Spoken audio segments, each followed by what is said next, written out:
2-0 over Everton. Tottenham get that 2-1 win over Brighton, a come-from-behind win for them. Sheffield United take down Luton at home. Liverpool 3-1 over Burnley. Newcastle United 3-2 over Nottingham Forest. Arsenal 6-0 over West Ham United, and Manchester United 2-1 over Aston Villa. To help us dive into these results, we are absolutely thrilled to welcome in our good friend Geoff Shreeves, who is back from his Mallorcan holiday. How was the trip? Yeah, it was fantastic. Thank you very much indeed. I think it's fair to say there's something of a difference between the climate in Mallorca and here in London. But I'm going to shoot you right back with a question. You described those as the notable results from the Premier League this weekend. Which do you and the panel think was the most singular notable result of the weekend? Manchester Come on, United. was it Arsenal? Manchester United. Was it Arsenal's hammering? Was it Manchester United? I think it's City. Was it City business as usual? I think it's Sheffield beating Luton 3-1 at the Kenny. Given Luton's form, they hadn't lost all year. Sheffield are, I think, out of the 20 Premier League teams, they are a ginormous step behind everybody else. They look like a championship team. We're so salty about that. No. Honestly, though, I think it was very unexpected. Luton were very offensive, scoring a lot of goals. Arsenal scored 4 goals in 15 minutes. I'll say that. And I'll say it's Ten Hag going from 0 to hero. Which one was yours, Geoff? Okay, I do like to cause a little chaos in the Morning Footy studio, if we can. Okay, let's try and go through them one by one then. Manchester United. Okay, how significant was that? Yes, of course, first time that he's actually beaten a top 9 side, Ten Hag, away from home. It was a performance which, let's be honest, there was a fair bit of Aston Villa not taking their chances. But it was a good result for them, but it was an outstanding performance. You couldn't really say, could you? And the fact that the points, though, I think that was huge, because had that gap been 11 points between them, I think it was God bless and good night for them. It was game over. But now, the fact it is down to 5, different ball game, aren't we? I'm still not completely convinced by them, if I'm honest. I thought it was quite interesting as well. So Dalot, Maguire, McTominay, they were the real, if you like, the foundation of the victory. Yet these are 3 guys early in the season who were out of favour. So has he stumbled upon the sort of team that he wants? I still don't think we know his best team. And also in the actual game itself, a lot of question marks about Unai Emery. We've talked to him about him loads of times, haven't we, guys? What a great tactician he is. But taking off Leon Bailey when he did just didn't seem to make sense. He set up the equaliser. He was really going at Lindelof, who was playing at fullback. He had come on for sure, and he took him off. It just seemed a negative move. So I think it was a good win for Manchester United, a more damaging one for Aston Villa, but still long way to go in that one. Geoff, what do you think of this from Douglas Luiz? Have you got a chill or something?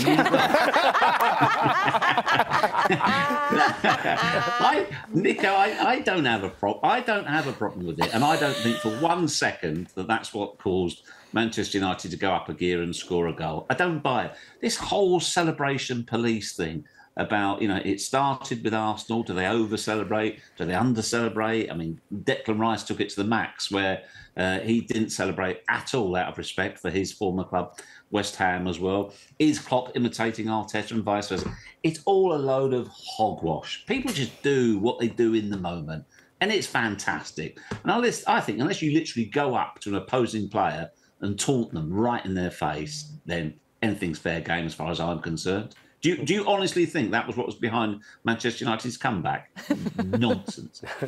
No, but it did give their fans something to, I guess, clap back at. It was so strange. I couldn't really understand. I like it. I also wish Martin Odegaard would take a picture of me. I think it'd be nice. Oh, my goodness. All right, Geoff, let's move on to one of the other notable results. Manchester City 2-0 over Everton. We had an Erling Haaland brace, a De Bruyne assist, and it just feels like they've got all of their weapons back. How dangerous is this team? Well, we've been here so many times before, haven't we? And when I watch, all I can think of is that track. What's that coming over the hill? Is it a monster? Because Here we go again. Actually, I was talking to somebody from the club the other day, and they said, you know what, we love it around October, November, December, because people write us off. We're not going to win the title. We've gone. We're not the same team. And yet, what do? Year after year, they are there. And they look ominous for a fourth title in a row. I mean, it's a fantastic title race this season because we have got competitors, but they just look like they're back in the groove. Erling Haaland, he just took his goals so well. He's so accomplished as a striker. And, you know, he's been out for a long time with injury, and he looks like, he's fresh as a daisy. And you can see that. And that is, as I said, this ominous for the other teams. But I think we've got a title race on our hands at the weekend. I mean, you cannot ignore Arsenal's demolition of West Ham. You really can't. Great as this is for Manchester City, Arsenal recorded their biggest ever away win in the Premier League. Now, let's rewind, 3 or 4 weeks when we were talking Arsenal, we were all saying they've got to buy a striker. They've got no goals. It's the same week in, week out. Pass. No end product. All those shots, nothing happening. What have they scored now? 16 in the last 4? They're absolutely flying. I mean, they battered West Ham, and I mean battered. It was a turkey shoot. But you have to say, Arsenal were excellent, and West Ham, by their own admission, by David Moyes' admission, they were really poor. That was no wonder they left in their droves at half-time, the West Ham fans. It was so poor. So poor. In fact, there's a question for you guys. You asked me about the celebration. What do you think on fans leaving at half-time or before half-time if the game's going badly? It's an absolute embarrassment. I think so too. I once sat through a 7-0 for New York City FC against the Rebels, their hated rival, and I sat there the entire time. You do not leave until the final whistle. Culturally, I don't get it. I know it happens a lot, Jeff, in England, in Argentina, Latin America, really. There's this saying that says, en las buenas, en las malas, in the good times and in the bad. And it's your club. It's your team. I think it's more of a protest. Turn your back. When they leave like that to show, hey, we're not happy. We want the sack from Moyes. I think that's what I would take from that. Make it vocal. If I'm watching it, I know. But in their mind, they're like, the only way to really make a difference is if we all leave, so then they'll be forced to sack David. That goes against the code of the fan. Boca's losing 4-0 at home. You know how the fans start turning on the players, start pushing them on? Fans would never leave. And Boca's the example because I use it because it's closest to my heart. But it's not just that. In Latin America, the fans start turning onto it's an active protest instead of leaving. I think Charlie's the right. stadium. I think Charlie's right. It is a protest. It's making their feelings known. But I mean, let's be brutally honest. There was no signs of it. Don't forget, Arsenal famously were 4-0 up at half-time against Newcastle and ended up tying the game 4-4. So it can happen. I personally, I've never done it. Mind you, most of the time I'm working. I've got to interview people after the game, but that's slightly different. But it was strange. But it was real doom and gloom for West Ham. It was a really, really poor performance. But from Arsenal right now, they've scored the most goals and they've conceded the fewest goals in the Premier League. So, look, it's a Declan Rice set piece as well. They've got the bit between their teeth. We spoke about it last Friday, didn't we? The winter break in Dubai seems to have done them. Look, I'm sorry, that's just too easy. The winter break seems to have done them so much good. They're like a team renewed. That's class from Declan Rice and his non-celebration as well there, out of respect. That's classy as well. So, do you know, I think the most balanced game of the weekend, if you say, what was the game I enjoyed the most? I think it was Tottenham-Brighton. I thought it was a fabulous, fabulous game. It was played in a kind of two coaches, although De Zerbi wasn't there because he had a dental problem, some sort of infection, but his fingerprints were all over it.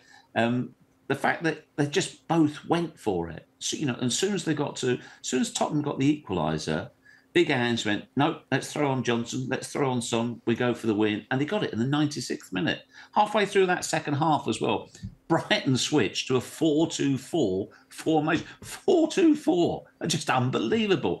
And this is the reward. And I think this is why the Tottenham fans are so happy right now. The Tottenham, their motto is to dare is to do. And that's the type of football they're getting from Ange right now. And they're loving it. They're just loving being entertained. And, if you were a neutral watching that game, you'd have to say, well, that was fabulous. Could have gone either way. Both keepers did a ton of work in the game itself. Could have gone either way. But it was really, really good entertainment. Great game of soccer. Yeah, that was a really fun match to watch. Vicario is what a goalkeeper. What a keeper. Geoff Shreeves, always a pleasure catching up with you. Thanks so much for taking the time today. I'm sure we'll catch up with you later on in the week. My pleasure as always, folks.